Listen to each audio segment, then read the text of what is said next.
साहेब आज कागलमध्ये तुम्ही जाता बैठकीसाठी समरजितसिंह घाटगेंची घोषणा होईल काय सांगा? सकाळी समरजित घाटगेंचा मला मेसेज आला होता आणि त्याप्रमाणे उद्या यावं अशी त्यांची ही सूचना होती. उद्या महाराष्ट्र बंद असल्यामुळं मी त्यांना आजच विमानतळावर उतरतोय, इथूनच येईन असं सुचवलं आहे. आता जाणार आहे मी. खरं तर हे भाजपला मोठा धक्का म्हणावा लागेल पश्चिम महाराष्ट्राला. आणि काही नेते तुमच्या संपर्कात आहेत त्या पश्चिम महाराष्ट्रात येत्या काळामध्ये काही घडामोडी होऊ शकत आहेत काय? तसं कोणी फारसं संपर्कात नाही आहे. संपर्क झाल्यावर असंच तुम्हाला कळत जाईल. आज मी फार मोठ्या वल्गना करणं काही योग्य नाही. के.पी. पाटलांशी भेट होती असं काल के.पी. पाटील उत्सुक आहेत तुम्हाला? त्यांची 1, 2, 3दा माझी भेट यापूर्वी झालेली आहे. साहेब एकूणच महाविकास आघाडीच्या मुख्यमंत्र्यांच्या चेहऱ्यासंदर्भात जी चर्चा चालू आहे, उद्धव ठाकरेंचं म्हणणं आहे की जाहीर करावं, काय एकूण राष्ट्रवादीचं असं आहे की निवडणुका अजून बरंच लांब आहेत. कशाचीच घाई करायची गरज नाही. आणि शेवटी आम्ही महाविकास आघाडीचे सगळे घटक पक्ष जास्तीत जास्त संख्या कशी आमची निवडून येईल याकडे लक्ष केंद्रित करतो. त्यामुळं बाकीच्या सगळ्या गोष्टी ह्या वरिष्ठ पातळीवर ठरतील. उद्या महाराष्ट्र बंद आहे, मात्र ही या संदर्भात कोर्टामध्ये याचिका दाखल करण्यात आली आहे. एकूणच महाविकास आघाडीची प्रतिष्ठा या निमित्तानं पणाला लागली म्हणून कोणतंही आरक्षण असलं, मराठा आरक्षणाचा प्रश्न असला, कोणतेही प्रश्न असले तरी सरकारमधले बसलेले काही लोक त्यांचे फिक्स ठरलेले लोक आहेत, त्यांना वापरलं जातं. तसं महाविकास आघाडीने जो पुकारा दिला आहे तो महाराष्ट्रातल्या महिला सुरक्षित नाहीत याकडं राज्याचं गृह खातं आणि राज्य सरकारने गांभीर्यानं पाहावं. त्यांना सरकारच्या राज्यातल्या कायदा व सुव्यवस्था टिकवण्यात वेळ मिळत नाही. बाकीचे उद्योग त्यांना बरेच आहेत आणि त्यामुळं हा बंद जो आहे तो सरकारला महाराष्ट्राच्या जनतेचा जो आग्रही मागणी आहे आणि महाराष्ट्रातली कायदा व सुव्यवस्था बिघडलेली आहे त्याकडे सरकारचं लक्ष वेधण्यासाठी हा बंद आहे.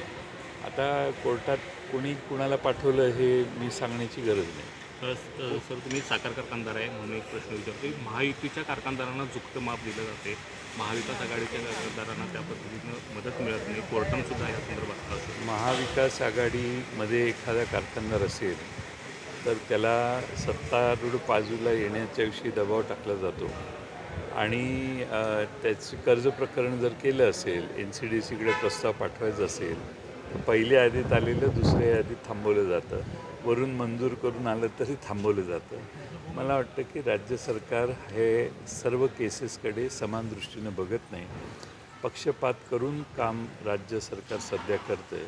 स्वतःच्या सत्तेचा वापर स्वतःच्या बाजूला खोगीर भरती वाढवण्यात करतं आहे आणि त्यामुळं आज काल कोर्टाने देखील एका कारखान्याच्या बाबतीत त्यांनी मागणी केलेले 107 कोटी रुपये राखून ठेवावेत असे सूचना किंवा असे आदेश कोर्टाने दिलेले आहेत. अन्य बाबीत देखील तसे आदेश हळूहळू होतील.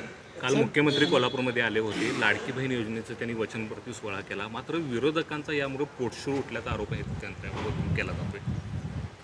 आम्हाला पोटशूळ उठण्याचं काहीच कारण नाही.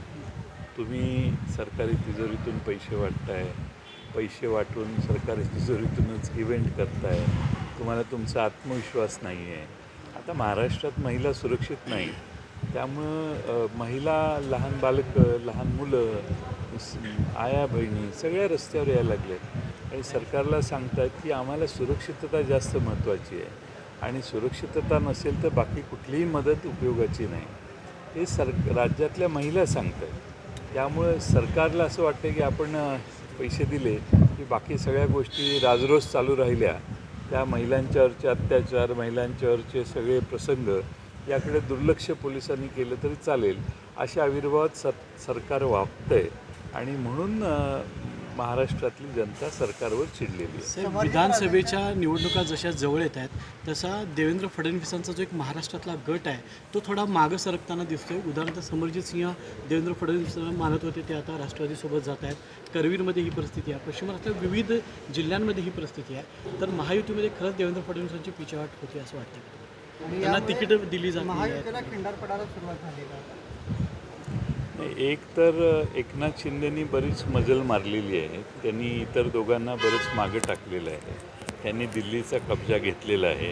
त्यामुळे यांचं फारसं चालत नाही की आता सगळ्या महाराष्ट्रातल्या कार्यकर्त्यांना, त्यांच्यावर अवलंबून असणाऱ्या कार्यकर्त्यांनाही लक्षात यायला लागले आणि त्यामुळं हळूहळू परिस्थिती बदलते असं दिसतंय.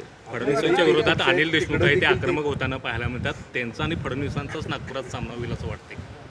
मला माहीत नाही तेव्हा. कारण तर आपले पण तिन्ही पक्ष एकत्र मिळून निवडणूक लढवत आहे. मात्र त्या ठिकाणी देखील तुमच्या महाविकास आघाडीमध्ये देखील अशी परिस्थिती निर्माण होईल असं वाटते.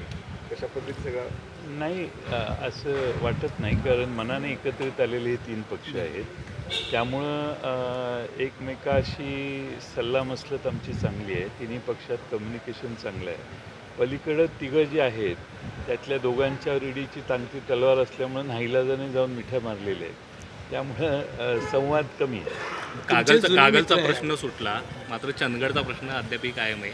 चंदगडमधून मानसिंग खोराटे इच्छुक आहेत, तुम्हाला भेटायला सुद्धा आता इथे दिसत आहेत. ते काय त्यांची त्यांनी कधी माझ्याकडे इच्छा व्यक्त केलेली नाही. आणि चंदगडमध्ये राष्ट्रवादी काँग्रेसचं चांगलं केडर आहे. चंदगडमध्ये राष्ट्रवादी काँग्रेस तिथे लढेल आणि राष्ट्रवादी काँग्रेस तिथं विजयी होईल असा माझा विश्वास आहे. तुमचे जुने मित्र हसन मुश्रीफ जे आहेत ते 3 तारखेला त्यांच्याच मतदारसंघामध्ये शरद पवार साहेबांची मोठी सभा होती आहे. यामध्ये मोठे काही बॉम्ब फुटणार आहेत का? काही लोक आपल्यासोबत येणार आहेत? मला माहीत नाही ती कधी सभा आहे, ती कधी आहे, मला अजून माहिती नाही मिळाली. दुःखद घटनेवरती प्रश्न आहे. एकत्र प्रवास केला, काय बोलणं झालं या प्रवासात? विनय नाही, गोरे माझं बोलणं नाही. नेपाळमध्ये बस दुर्घटना झाली. महाराष्ट्रातल्या 14 जणांचा त्यामध्ये मृत्यू झाला. अतिशय दुर्दैवी घटना आहे ती आणि असे ॲक्सिडेंट्स खरं म्हणजे टळले पाहिजेत. पण नेपाळमध्ये रस्त्यांवरच्या सुरक्षितता या फार मर्यादित आहेत, डोंगरी भागात विशेषतः. त्यामुळं महाराष्ट्रातल्या 14 जणांचा तिथं दुर्दैवी मृत्यू झाला आहे. मलाही मगाशीच ही माहिती कळली. महिलांवरील अत्याचाराचे वाढलेले प्रमाण गेल्या 10 दिवसांमध्ये मोठ्या प्रमाणात अशी घटना जे ते समोर आली. 2014 साली महिलांच्यावरच्या अत्याचाराची संख्या काहीतरी 26,000 काहीतरी होती आणि 2023 साली हाच आकडा महिलांच्यावरच्या अत्याचारात, महिलांच्या गुन्ह्यात जवळजवळ 48,000पर्यंत वाढला. लहान बालकांच्या विरोधी 14 साली हेच प्रमाण 8,000चं होतं. ते जवळपास तिप्पट चौपट वाढलं. त्यामुळं कायदा आणि सुव्यवस्था हा विषयच राहिलेला नाही. पोलीस नेत्यांच्या, पुढाऱ्यांच्या मागे फिरण्यात आणि पुढाऱ्यांच्या सांगण्याप्रमाणे निर्णय घेण्यात गुंतलेले आहेत. पुढाऱ्यांचं, नेत्यांचं, मंत्र्यांची चापलुसी करण्याच्या पलीकडे पोलीस दल काही काम करू धजावत नाही. लाठी हल्ला करायचा असला तरी ऑर्डर नसेल तर पोलीस जमावाकडे बघत बसतो.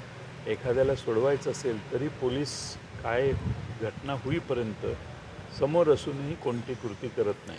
हे सगळं पोलिसांचा मोराल पूर्ण डाऊन झालेला आहे, असाच त्याचा अर्थ आहे. मुख्यमंत्री पदाच्या बाबत आहे ते शरद पवारांनी स्वतःच खुलासा केलेला आहे की आमच्याकडे कोणीच इंटरेस्ट नाही असं ते म्हणतायत. नेमकं काय आता राष्ट्रवादीनं मुख्यमंत्री पदाच्या शर्यतीतून माघार घेतली असा याचा अर्थ नाही. पवार साहेबांनी ते खुलासा केलेला आहे तोच योग्य आहे. याला जोडून महाविकास आघाडीचं जागा वाटप कधीपर्यंत होईल? काय चर्चा चालू आहेत? महाविकास आघाडीच्या जागावाटप हळूहळू होईल. फारशी काय अडचण येणार नाही. तिन्ही पक्षाला आणि आमचे इतर मित्रपक्ष, समाजवादी पक्ष, शेतकरी कामगार पक्ष, 2 कम्युनिस्ट पक्ष यांना वेळोवेळी त्याच्याशी संपर्क साधून, संवाद साधून आमचं काही दिवसात जागा वाटप पूर्ण होतं. कुणाचं पाटलांनी देखील कुणाचं राहील? तुमच्याशी काही संपर्क आता साधलेला आहे का? जशा पद्धतीनं KP पाटलांनी नाही, माझा संपर्क नाही साधला, पण 1-2दा माझं फोनवर बोलणं झाले. तेही भेटतील कदाचित थोड्या दिवसात. त्यांना विचारणार आहे मी अजून, मला माहिती नाही. पृथ्वीराज चव्हाण आहे ते मनोज जरांगे पाटील यांना भेटलेले आहेत. नेमकं काय पुढचं राजकारणाची दिशा असणार आहे? मी काय झालं मला माहीत नाही त्या भेटीत, त्यामुळे त्याच्यावर मी भाष्य करता येणार नाही मला. थँक्यू.